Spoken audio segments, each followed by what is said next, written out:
So the context of this is an all-out assault on access to contraception and to other reproductive health care services. Today is a sad day and a defeat for women, for health care, for freedom, and for religious liberty in this country. Republicans want to do everything they can to have the long hand of government and now the long hand of business reach into a woman's body and make health care decisions for her.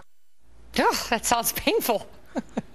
That was just some of the reaction after the Supreme Court said it was okay for a family-run corporation to say, because of its religious beliefs, that it doesn't want to pay for a small group of drugs that effectively caused the termination of a fertilized egg.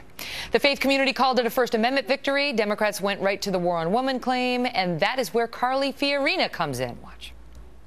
It is liberals who believe that some know better than others what is good for you. We respect all women, and we do not insult them by thinking that all they care about is reproductive rights. All issues are women's issues.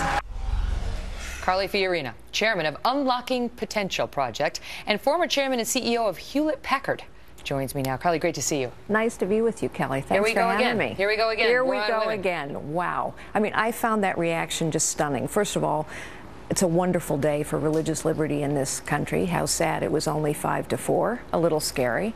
But then the way the Democrats reacted in those clips you showed, it's amazing. If anyone doubts, they are going straight to the War on Women playbook every single time. Just because you're disagreeing should be with erased. Just because you're disagreeing with it tonight, I, as a legal matter, disagreed with it on the O'Reilly factor earlier.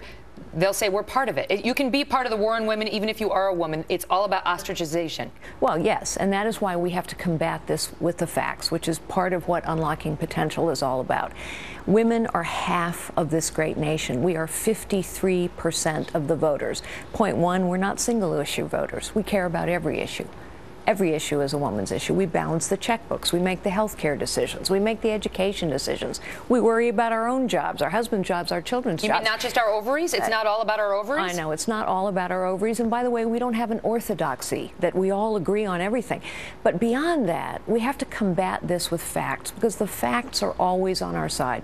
For those Democratic women to say this is an assault on our ability to, it intervenes between us and our doctors, it's a lie.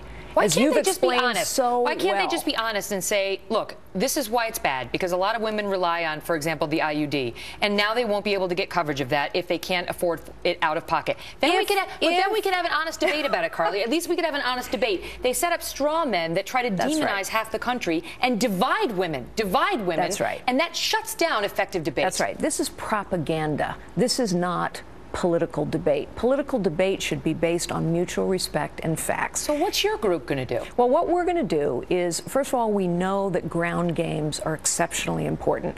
In the last presidential election, just as an example of this, in Ohio, for example, you know, Obama had 131 field offices and Romney had 40. It matters how many people you have on the ground. So in 6 states, Virginia, North Carolina, New Hampshire, Michigan, Colorado, Iowa, 6 purple states.